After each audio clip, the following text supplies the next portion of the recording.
Welcome to Politics Done Right. I am your host, Egberto Willies. This is a progressive program that will take the mystery out of politics. This is the program that will encourage you to make sure government becomes we the people. Whether you are liberal, progressive, conservative, or otherwise, you get to air your point of view. We are an independent media outlet that, unlike mainstream media beholden to corporations, we only owe allegiance to you. Remember, you can also send me a tweet at EGBERTOWILLIES. That is at Egberto Willies. Let us engage. It is Politics Done Right. Well, folks, welcome to one more edition of Politics Done Right. I'm Egberto Willies, your host. Thank you so kindly for being a part of the show. Welcome aboard, everybody. And in the house, we have Yvette Avery Herod calling in checking in from Puerto Rico. She says, afternoon PDR Posse, tuning in for a quick second from Puerto Rico. Hey, girl, let me tell you before you leave, I want to tell you a few things to do in Puerto Rico. Go to the fort in San Juan and get yourself some some fritura de bacalao. That is sort of a bread made with codfish and like a masa with flour and fried. It is to die for. And don't forget to get you your mofongo, and not only the mofongo, but get you all that plant. Look, you're going to be eating great, my dear friend. You're going to be eating like a queen out there in Puerto Rico. And don't forget to go up to the rainforest, go outside of San Juan, go up to the mountain, and there's a restaurant. I can't remember the name of the restaurant, but you just have to tell them the place where you can go ahead and get some good, I forgot what you call the roasted whole pig with the very crispy, the very crispy thing. What is it called? Oh, she's doing union work. You go, girl, but you got to take some time for yourself. You and your wife, you guys got to take some time. Oh, okay, I got you. We've been here since Sunday. You're not going to eat fried foods. You know what? My cholesterol is high. I got to stop as well. So, hey, but just telling you what the good stuff is. The mofongo isn't fried, it's mashed, but then it has a lot of fat too. So, I don't know. Anyway, welcome aboard. Paul Fleming from Powder Springs, Georgia. We also have Eric Hayes from Atascocita, Kingwood, Melanie Keelan from Barcelona, Spain, Bridge MCP from Binghamton, New York, Lee Grant from Montgomery County, Texas, AVQ from the one and only Brooklyn, New York, Yvette Avery Herod from Atlanta, Georgia, via now Puerto Rico. I'm honored that you're in Puerto Rico and you're listening to Politics Done Right, if even for a little bit. It touches my heart, but we love you here at PDR. You're one of our stars here at PDR. Absolutely, no doubt. All right. Lee Grant says, I know that PDR aims to be repository of truth. The claim that Trump called neo-Nazis verifying people was never true. No, he said, some of them are very fine people. He didn't say all of them. He said some of them, and that is how I reported it, sir. But it served the left so well just to go no. I said I have it on tape. I played the tape, sir. So no, I don't want you to think that.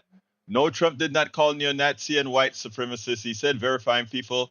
Time to come clean. I think I did a good job of that, my friend. I was never not clean. All right, let's see. Yvette says first half union conference, second half anniversary. How long have you been married, Yvette?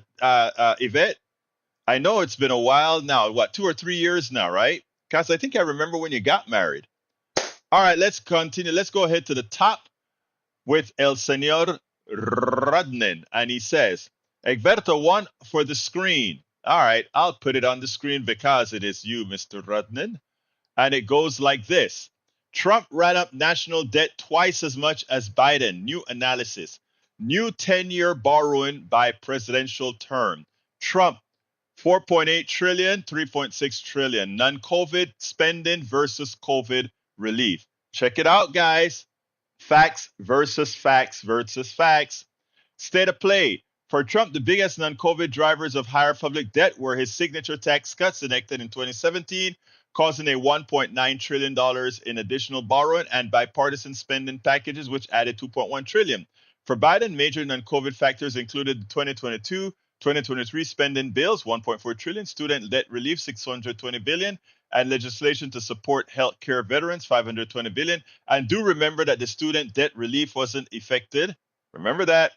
Biden deficits have also swelled according to CRFB analysis due to executive action that change the way food stamp benefits are calculated, expanding Medicaid benefits, and other changes that total $548 billion. Between the lines, deficit politics may return to the forefront of U.S. policy debates next year. Much of Trump's tax law is set to expire at the end of 2025, and the CBO has estimated that fully extended it would increase deficits by $4.6 trillion over the next decade. But again, look at the facts, folks.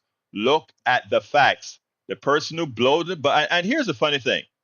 They both spent more than they took in, right? But here's the difference. While Biden spent it on people, Trump gave it away to a bunch of rich folk. Biden spent it on everybody. Trump gave it away to rich people. All right, second item from Michael Rudnin says, before that, let me jump down real quick. Not on screen. Oh, I didn't put it on screen. Sorry about that, girlfriend. All right, I have it on screen, and I'll leave it on the screen right now. Okay, I'll leave it on the screen since I messed up. Yvette, is it 17 years? Huh.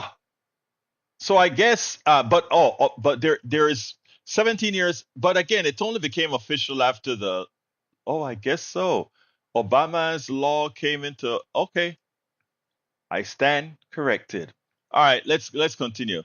Michael Radden says common dreams, toxic blend of Zionism, militarism, and right-wing spending take down Jamal Bowman.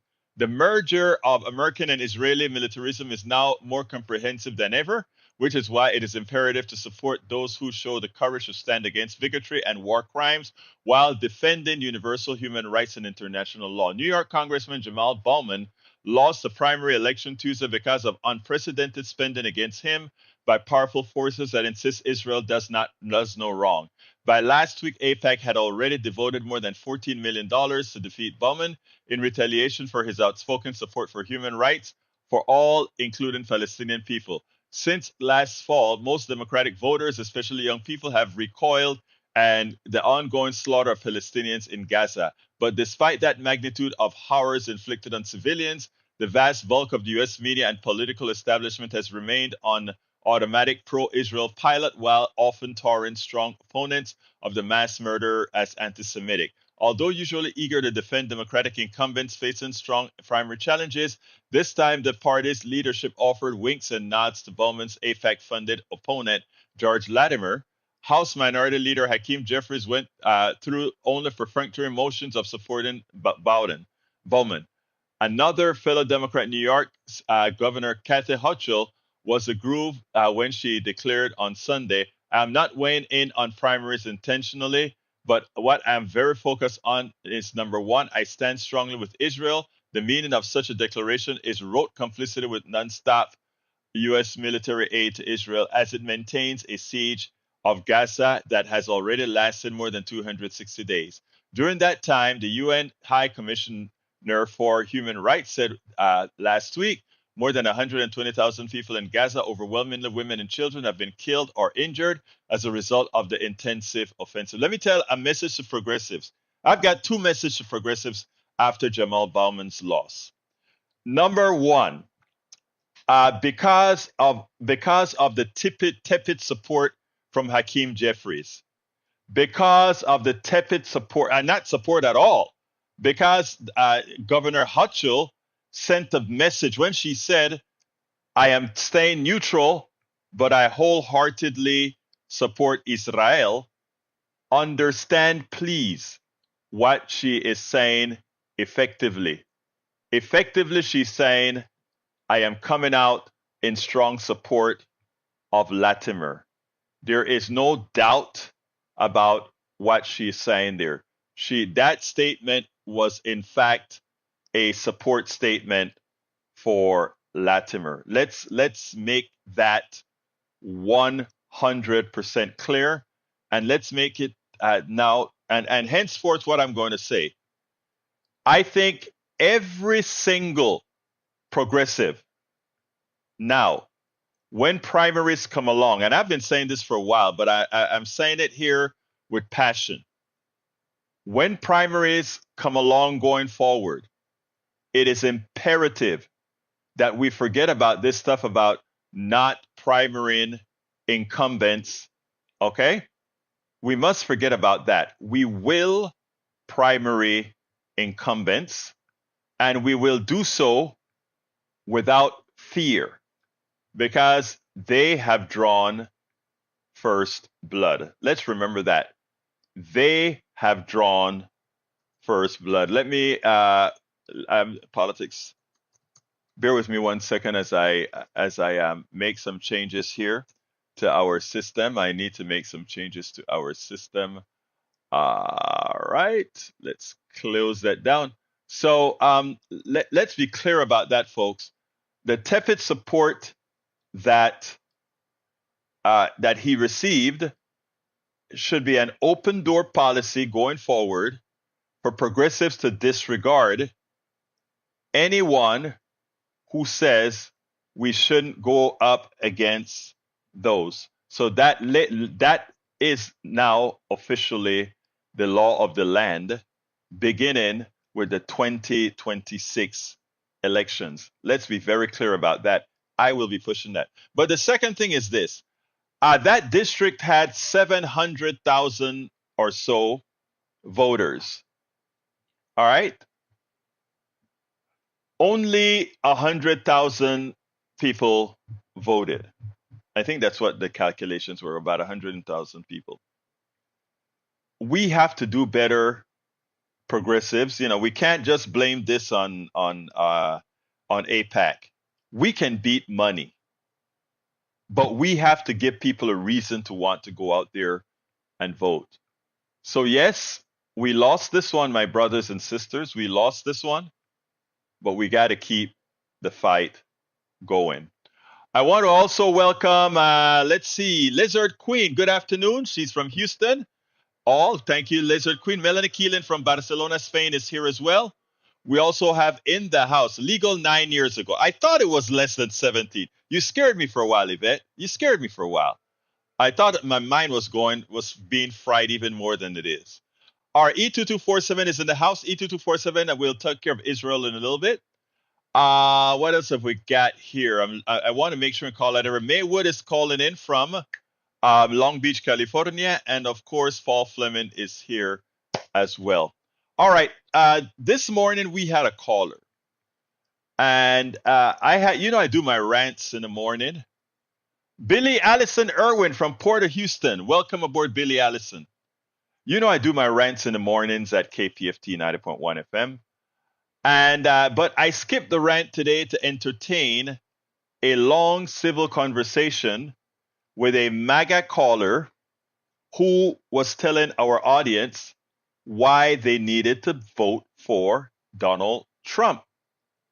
And what I want to do now, and it doesn't look like I have it queued up yet, but I'm in the process of getting it queued up. What I want to do for you guys is to play that because it was a telling interview, or not an interview, but a caller. But what's more important is we got to have that conversation with MAGA where we got to refute all the misinformation. So what I want to do is go ahead and get that started now, and then we'll come back, and I hope some of you will call in and have some commentary about it. Here we go.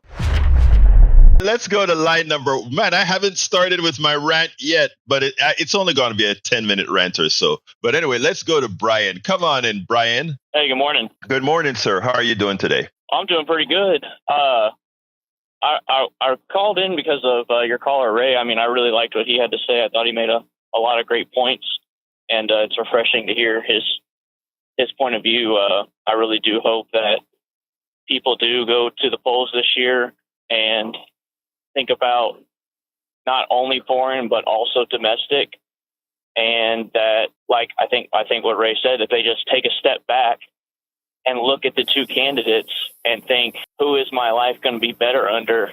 I think there's really no other clear choice than Donald Trump for the president of 2024, because, and I think it's just clear cut both ways. If you look at it foreignly or domestically, our lives were so much better under the last administration than this one. I know a lot of people get hung up on the Supreme Court taking out Roe v. Wade, which I am disgusted by. I thought that was just the worst thing to happen in the United States, especially in recent history, but in the longest time, because even though I may agree more with the right side of the aisle, I don't agree with everything they do. I don't think anybody should do that with either party. But the economy, just overall business in general, how many stores are closing every day? Inflation's on the rise, which I know Donald Trump did help with that too. He was printing a ton of money at the Fed also. So he's not entirely in that factor. But overall quality of life, and that this is looking at true, not true domestic issues. They're all domestic issues. But I do believe that he got no help from the media like Joe Biden does. So any of the tiny things that did go wrong while he was president were just blown so out of proportion, and it skewed everybody's view. If you look at today, what's going on, not just abroad but also at home, we are so much worse off. And I think take the issues out of it. If you do like what your last call, not the last call, but what Ray said, if you just take a step back and you look at the two candidates who's up for the vote this year, one guy cannot say a complete sentence without falling over or having to sit down or mumbling his words or looking for a cue card, while the other guy does press conferences every single day, can talk not only in complete sentences but make valid points all on his own without anybody's help. So I think really, if you just look at them as two human beings, who do you want in charge?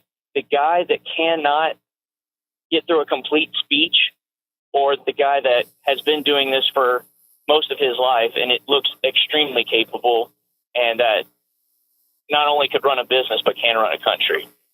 All right. I really appreciate your call, my friend.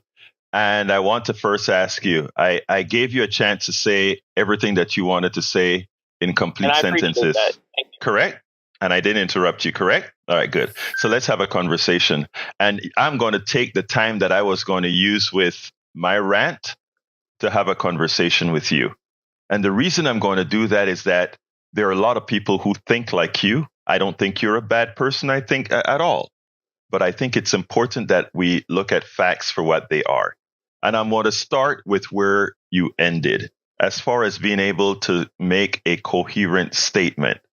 And it concerns me that someone that sounds as smart as you are, because you're eloquent in the way you expressed yourself, that you would actually say that Donald Trump can can string a sentence together. Yesterday, we did an experiment. We wrote out one of the things that he said on stage.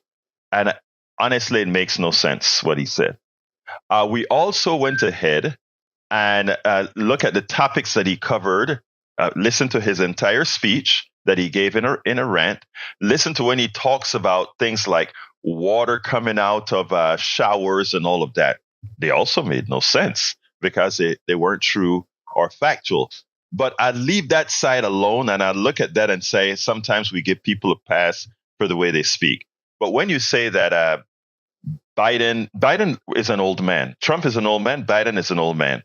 Trump also, Trump looks more vibrant than Joe Biden. Anybody with eyes can see that. Has nothing to do with the mind, however. But my first question to you is from an economic standpoint. What did Trump do that made your life better? Specifically, what policy did Trump pass to make your life better? Well, and I thought it was funny that somebody brought up taxes earlier. I mean, he did change the tax code to, I know, and I'm saying this. Brother. I really made you talk, but I don't. Hold on. Wait, Brian, wait. I made you talk your entire thing. I really don't want to filibuster. What I want you to tell me, and I'll answer just as I will, specifically what policy did Trump pass to make your life better? He made change to the tax code, and it may not have been him, but the Congress did during his tenure. What in the tax? What, brother? Let me tell you what I want us to do. I don't want us to work on rhetoric, because I am going to tell you what policies are going to make your life better, and I'm going to explain to you why we had inflation. But beforehand, since you said things were better, that made my life better. He had a closed border. Okay, and how did that make your life better? A closed border. I mean, how could it not make our lives better? You look at everything that's going on. I mean, we have over 10,000 people per day coming in. That's not only and economically. Okay, sir, stop. I don't want to go into the rhetoric coming off of TV. You asked it how it. And here's a question, sir. How is 10,000 people coming into our country? And I'm not saying it's not 10,000 a day coming in anymore, but let's go leave that number there. How is that materially affecting your life right now? Well, it's not 10,000 anymore because the Biden administration finally shut it down through executive order. But again, how is that? It doesn't matter the number now. I'm saying, how is a problem? Let me finish, sir. Which do take general unskilled labor. And so when we have maybe they're illegals coming in and taking those jobs, it's taking jobs away. Okay, let's stop there. There are studies. Sir. Okay, you said that. I got it. A viable explanation. No, you just gave it. You just gave it, and I want to answer that. I want to answer the VAB. I don't want to get into a lot of wordiology. Facts are facts, and we have done studies. We have a shortage of people in this country right now. And while we want to have control of our borders, the thing that we have on immigrants, first of all, is that we do need them. When Trump came into office, one of the things that were inflationary as he exited is the policy of these immigrants leaving Florida, which left Florida with a whole lot of unbuilt homes. Now homes in Florida are having major problems, both for insurance and homes. We also had the peaches in Georgia, because these are the states that were clamping down on immigrants. And that's why I said we have to work with facts here. The peaches were left on the ground in Georgia. We go to Arizona, they couldn't find enough workers to actually, and it wasn't that it was that people were now fearful because La Migra was coming to get them. So on the immigration issue, it's sad that it's all wrong. And I'm not blaming you for it.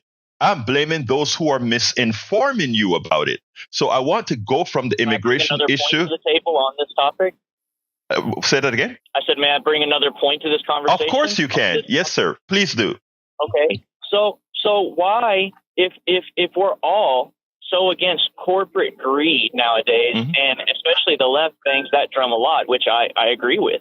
If we're all so against corporate greed, why do we keep letting them hire undocumented or illegal or cheap, people that may be on. You nailed it now, sir. You nailed it. Why do we keep letting them hire them for below livable wages? You nailed it. You nailed it. Say, we can't hire anybody. Okay, I got the point. Okay, look, it's a radio show. I need to their income. Brian, it's a radio show. I got to move you along, so you have to help me out here. So here's the deal. You hit the nail on the head as far as the corporations want the illegal immigration. You nailed it. The corporations want the illegal immigration. But here is the kicker. We want policies that allow the necessary immigration, which is we do need a lot of people, but we want to legalize how it's done, because guess what? At that point, we won't have that shadow economy. But guess what just happened? Trump told his people in Congress not to pass a bill that was written by an Oklahoma conservative who pointed out this is the most conservative bill ever attempted on immigration. So what I'm saying is we have to separate facts from fiction. But let's leave the immigration away because I think I've settled that story. Let's go to economics. What economically did Trump do that made your life better? Well, again, the president doesn't actually do that stuff. It's going to be the Fed. All right. Okay, stop. Okay, you gave an answer. It's going to be the Feds. The Fed is there from Trump's time. But what I'm trying to show you folks is the following. All right. Brian is not a bad person. Brian is and I say this respectfully, Brian is a victim of false rhetoric. And let me explain what I'm saying now. And listen to me, and I want you to listen with an objective mind, just like I listened to your entire 5 minutes of narrative on why you thought Trump should be elected and should choose Trump. Let's go with some facts now, okay? Trump always spoke about, I'm going to have infrastructure week. Biden, in a bipartisan manner, passed an infrastructure bill that no president has been able to pass in the last 12 years. And within that infrastructure bill, most of it went to red states that didn't vote for him.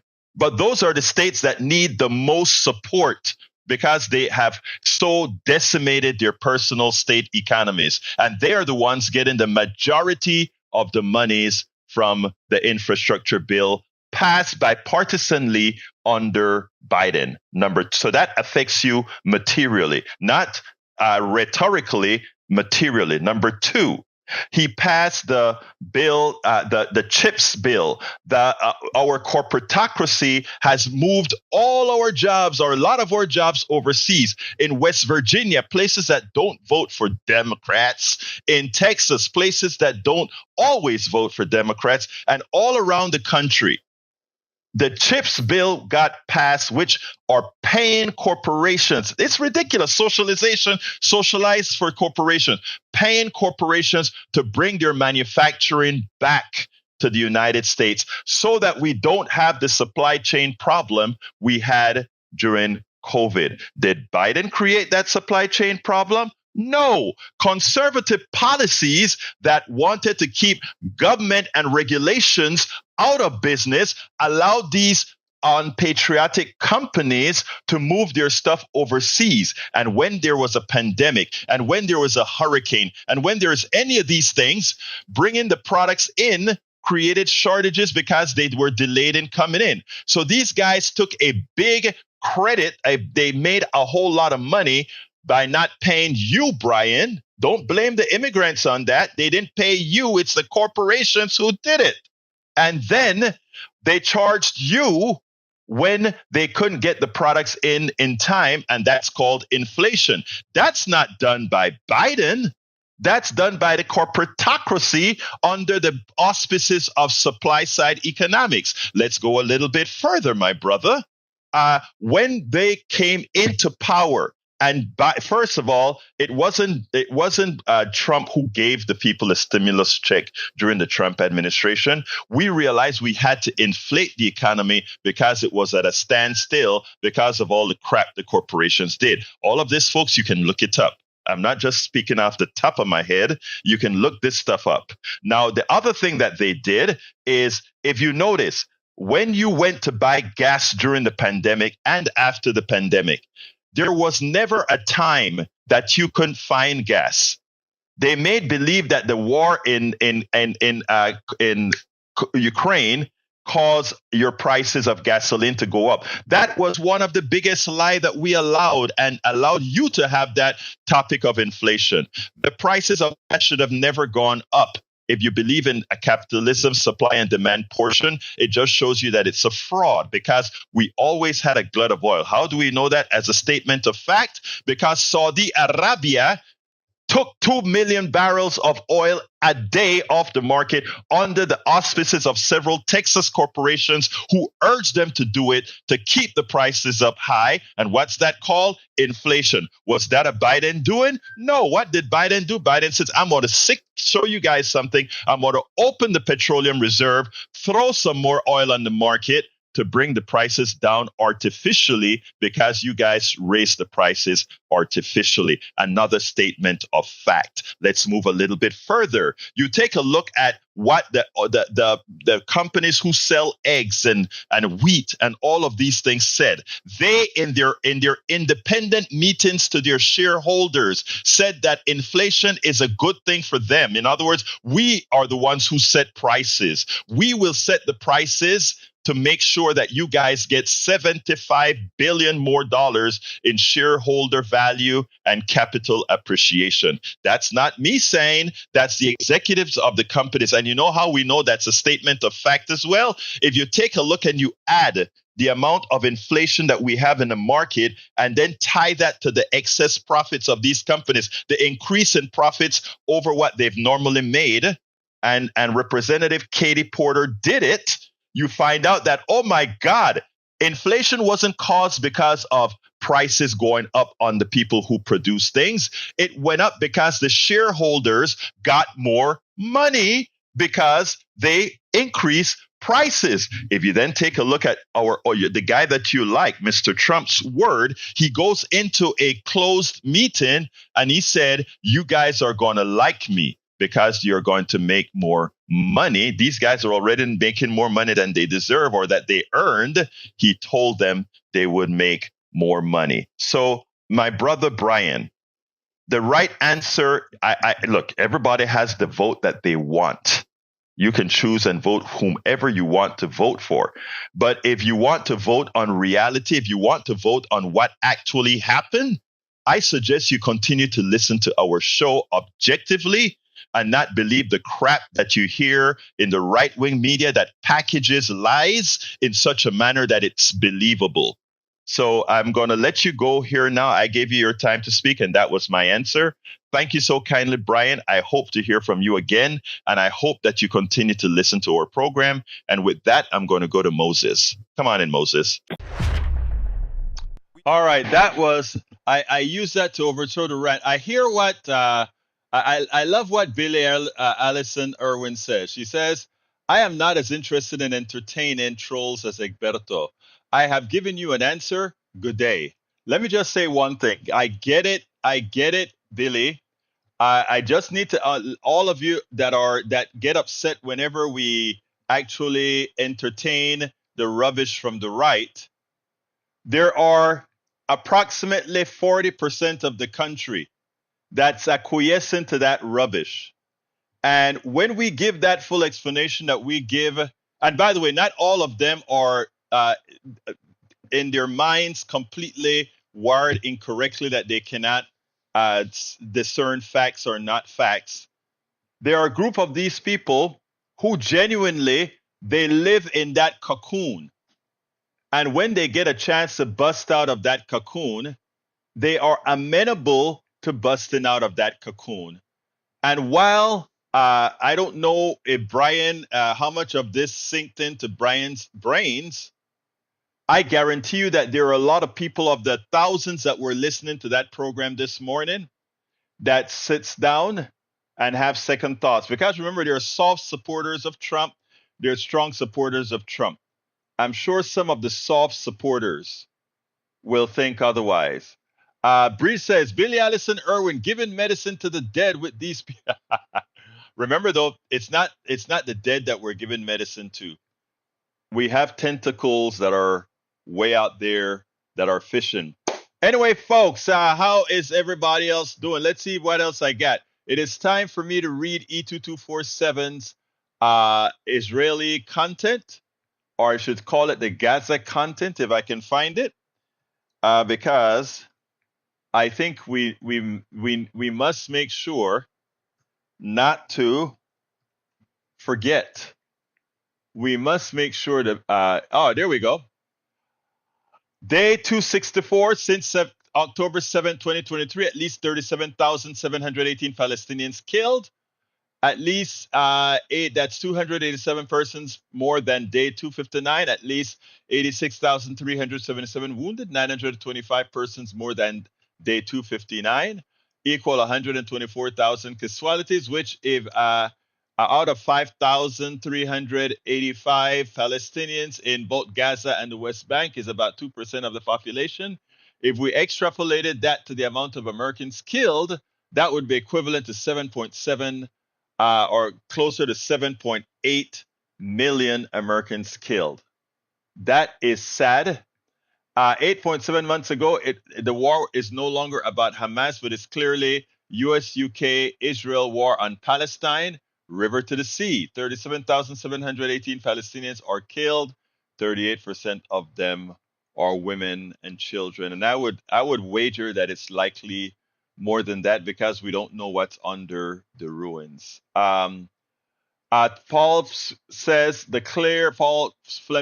Claire Thomas decision makes it legal for officials to accept bribes so long as they're designated as gratuities. Don't forget to tip your judge. It's amazing, isn't it? It's amazing.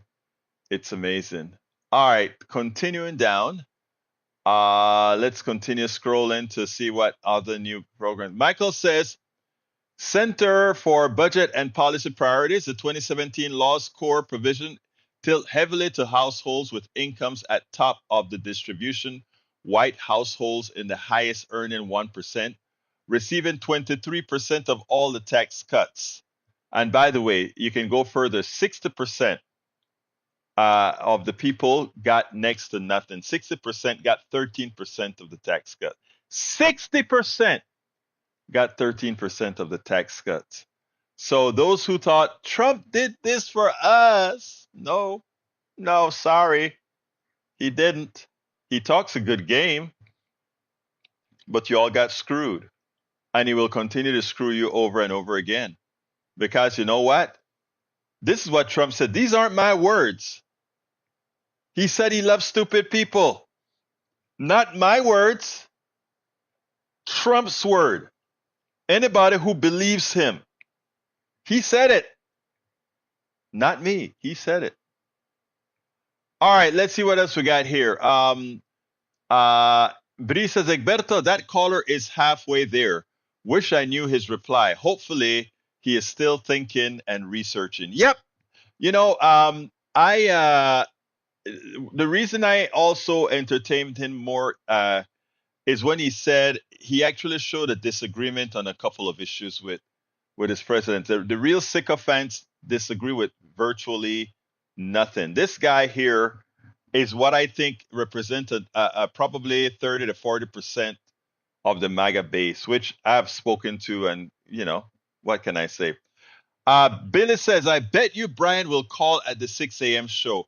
Okay, there are two Brians. There's a Brian that, he kind of harasses me every day, but he also makes sure to tell people to go ahead and support Politics Done Right. Even if you're on the right, even if you're MAGA, support Politics Done Right. That's a Brian that calls almost every day.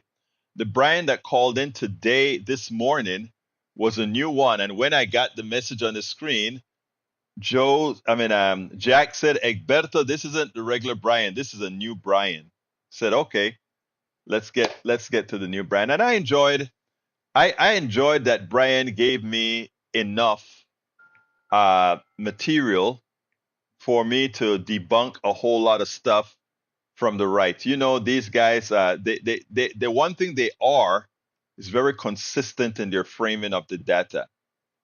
All right, Paul Fleming says the Biden administration announced the award of $85 million in housing funds to 21 state and local governments for new program aid aimed at helping them remove barriers to the development and preservation of more affordable housing. What they need to do is make it illegal for corporations to buy up a whole lot of private homes.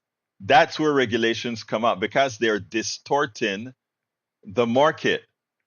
They are distorting the market. No, listen, it was a different Brian.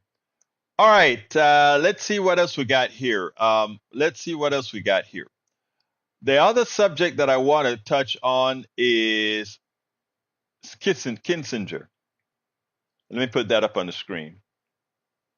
Guess who endorsed Biden today?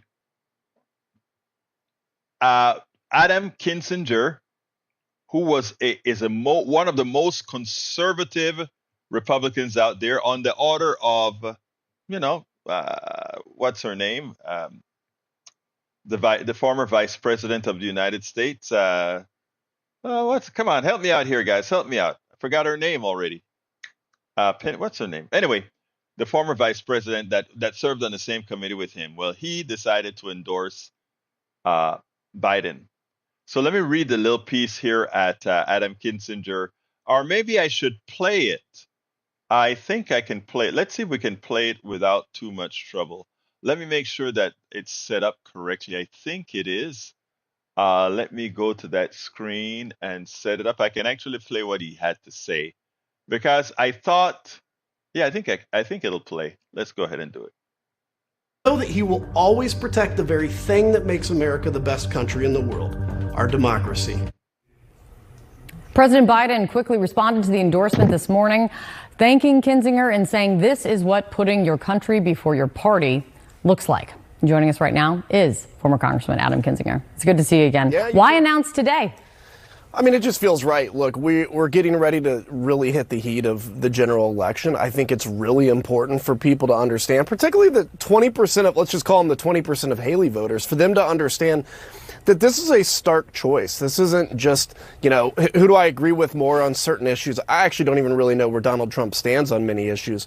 But this is about, does democracy survive the way we love it, or does it not? Do we continue to change these standards? I lived through January 6th. I didn't watch it on TV. I was there. And I have a 2.5-year-old kid that I do not want raised in a country where things like that are okay to happen. So for me, it's just, we've got to put decency above maybe political differences, and it's just the right thing to do.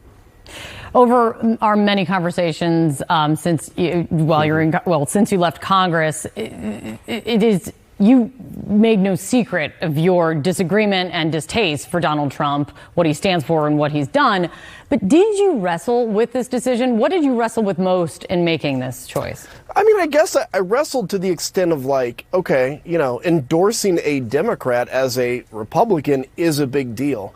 But to me, it wasn't much of I didn't have to look in the mirror and look into my soul or anything like that. I have spent the last few years on a committee, the last couple of years in Congress, looking at the direct link between Donald Trump and what happened on that terrible day. And I hear the acidity, the acrimony that comes out of, many people who are supporting Donald Trump and some of the people around Donald Trump, because he's created a culture of just anger and division. And for me, it wasn't a hard thing to say, look, I really put a lot on the line when I decided to go on the January 6th committee. I'll do it at this because this is truly the most important election of my lifetime.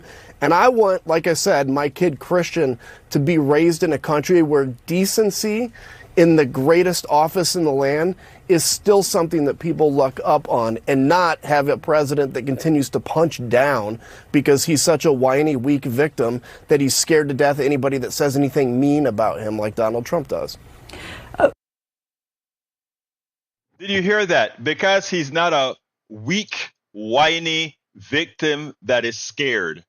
How else can you get, what better definition of Donald Trump than what Kinzinger just said there? I find it refreshing that we actually have a brave Republican that is willing to tell the truth, right? Is willing to tell the truth. So anyway, folks, I don't have much more. Give me a call, 281-823-7747 if you're so inclined. Again, give me a call at 281-823-7747 if you are so inclined. I would love to hear from some of you right now to keep the conversation going. So no. I mean, let's go to Ray. Brother Ray, you actually, how you doing, Ray? I'm good. I actually wanted to respond to the brother who talked earlier. I hear an echo, sorry. But I wanted to respond to the. I fixed it. I could work through it. Okay, go ahead. All right. So yeah, so the brother said that yeah, I heard everything that Ray said, and yeah, based on foreign policy and domestic policy, the best option is Donald Trump. Now, I'm gonna be nice and not say what I really say, but that so and so man, no daggone well, that is not what I meant. And for him to imply that out of everything I said, that was the conclusion he drawn. It's kind of like a meme I saw on Facebook where two people are standing looking at the number, looking at a number on the ground, and the number, depending on which side of it you're looking at, it could be a 6 or it could be a 9. Mm-hmm. You know, and it's like we're looking at the same number, but we're looking at it from different sides, and we are clearly seeing a different number.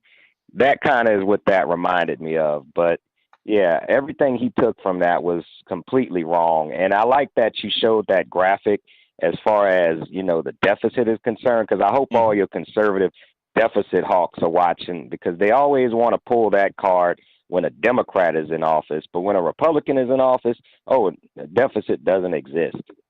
But the thing about it is that they spend the most because. One last thing. Yeah, go ahead. I'm sorry. Yeah, and as far as Adam Kinzinger, I applaud him.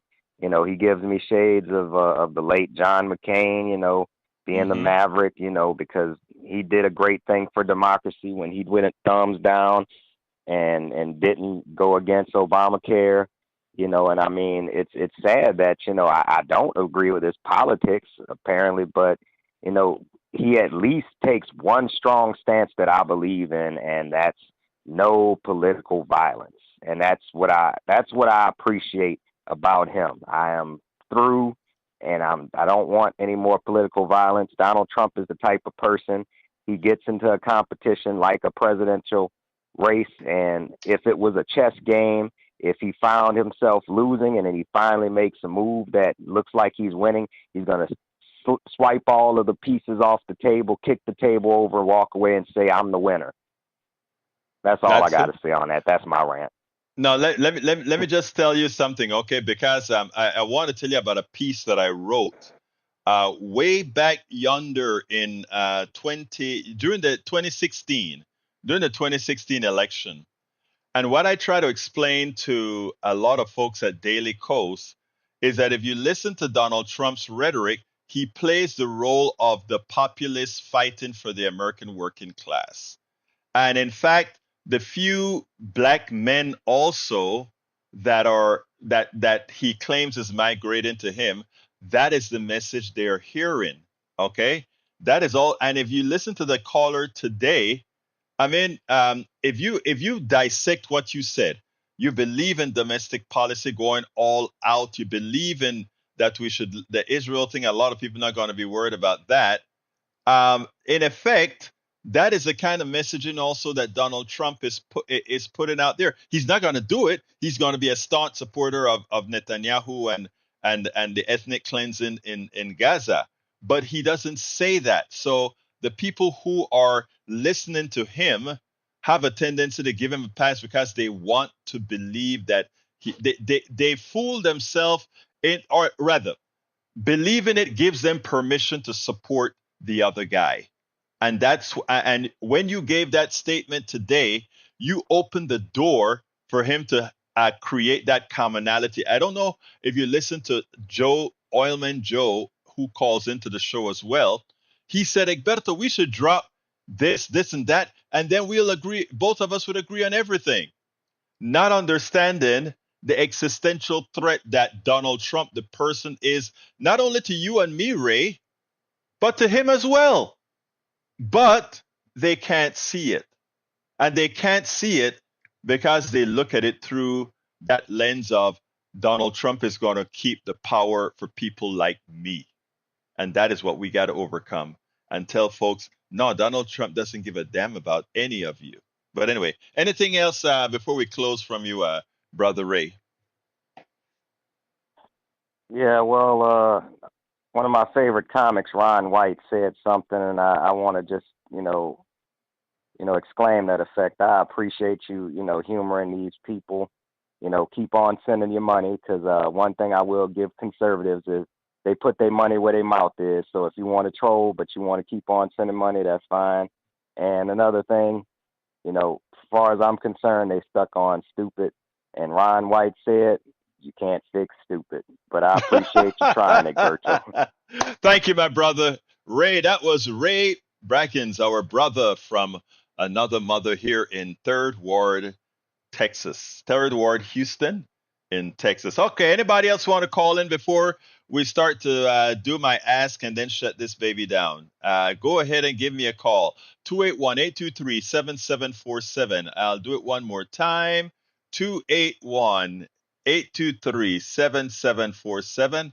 I'd love to hear from a lady. Come on, I know we have ladies. It's the same thing I did this morning. This morning, a whole bunch of guys called, like 7, 8 guys called, right? And then I said, where are my sisters? And then 2 women called in. And it was like, thank you so kindly. I wanted to hear the woman's point of view. We can't, men don't have a problem calling in and saying, this is what I think, this is what I believe. But women, the ones who really run the world, have a tendency not to do as much. So any woman want to call me, 281-823-7747. Again, that number is 281-823-7747. Billy, you hate talking on the radio? Call in. That's not acceptable. You will have fun talking to me on the radio. Let's make this your first call. 281-823-7747. We're waiting on you, Billy. We are waiting on you, Billy. But while we wait on you, I want to ask you guys to support the program. And today I'm just going to put one ask in there. One ask in there. And that is to please become, those of you who have the wherewithal to do so, please become a paid subscriber of our newsletter. And you can do that at politicsdoneright.com/newsletter. Again, that is politicsdoneright.com/newsletter. So, and that's the only ask I'm going to have for today. I've got 4 more minutes left to see if anybody will call like Ray did. If we'll get a lady to call in, 281-823-7747 for the gender that really runs the world. One more time, 281-823-7747, and support the program. There we go. Our sister, my sister from another mother, Bridge MCP. How you doing, Bridge? How you doing? I had a call because Billy wouldn't. Oh, Billy! Billy. Don't like our. Yeah, I don't like my radio voice either. And I wanted to remind everybody on the left and right, especially the left, that Trump didn't start the fire. It wasn't him that started this fire. It's always been slithering under the rocks. Always. And he just allowed it. Like, come out, wherever you are. You could be a racist now in public. You can do this in public now. I am. You can. And that's how the fire started. And I thought about, because Eric, whatever, idiot, sorry, name calling. He said something about there was no things going on till 2020 or something. I don't know what he said. And I was like, no, Trump has done to us, like Wanda Sykes had said, we all went gray with him in office. We were all going nuts with him in office. It built up because he left the crazies out. He built up us to the point of rage. Like, what the hell is going on in our country? How could you allow this? They were all very nice people on both sides. Really? Are you serious? So my point is that he did this to us. He separated us. We may have a separate, like, remember 9/11? How we all came together? Mm-hmm. I mean, we were never like this. And then he came along and allowed bigotry and racist, because he is a bigot and a racist. He's been that all his life. we in New York grew up with him.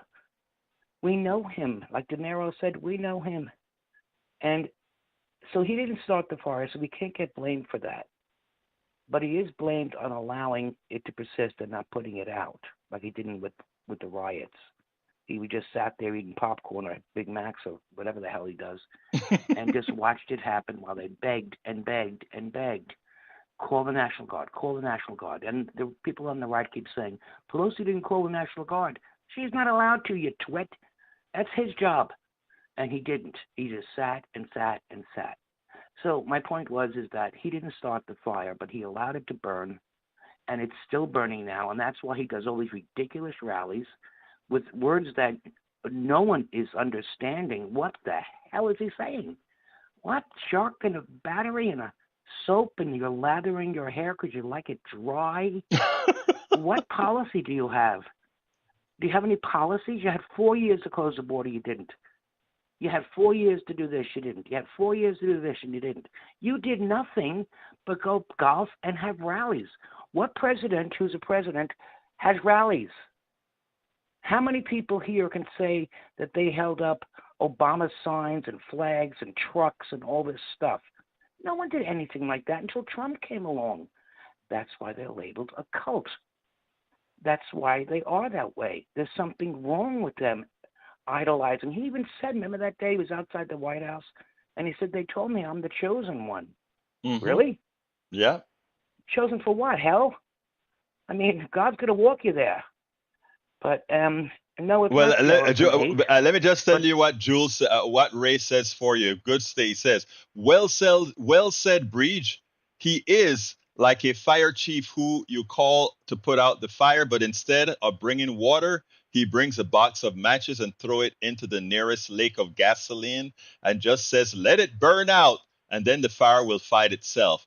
Now, would you trust that fire chief? I love that analogy for Ray. Exactly. Yeah. I'm reading it now. That's perfect, Ray. That's perfect. That's exactly what he did. But the embers were burning anyway, just slithered under rocks because they were afraid. But they were always racist. Yes. So he didn't start any of that crap. So we can't blame him for that. But we can blame him for everything else. I got yes, you. The media was more harsh on him because he was an idiot. I mean, he was a buffoon. Come on. I remember my master's class, my teacher was forcing us in one of the classes to watch The Apprentice. And I said, no. I said, that show is ridiculous, made up, and stupid. Yeah. And she said, if you don't watch that class, you're not going to pass. I said, I'm going to the dean. I'm not watching that idiot. He wasn't president yet. I said, he's only doing that because he needs money. He's bankrupt. Mm-hmm. He's a good businessman. My God. Anyway, rant over. Now, let's just go ahead and welcome Patrick Lavelle. Truth bombs the con. Chosen for telling lies, repeating, denying, switching the blame, and implicate. Very good, Patrick Lavelle. Hey, Patrick, I still need to get in touch with those two great guys you had on your program. I think I sent an email. I don't think I got a response, but I need to follow up. Anyhow, Breeze, thank you so kindly for your call, my beautiful lady. You have a wonderful day. Next time it's Billy. All right. Billy's calling next time. Absolutely. All right, folks, one last ask. Please remember, support the program. Become a paid member of our newsletter. And how do you do that? You go to politicsdoneright.com/newsletter. politicsdoneright.com/newsletter. I got to get out of here. My name is Egberto Willies. This is Politics Done Right. And you guys know how I end this, baby. I am what? Out!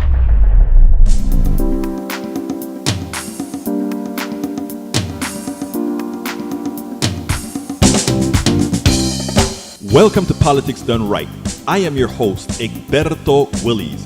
This is a progressive program that will take the mystery out of politics.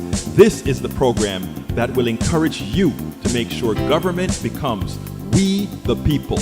Whether you are liberal, progressive, conservative, or otherwise, you get to air your point of view.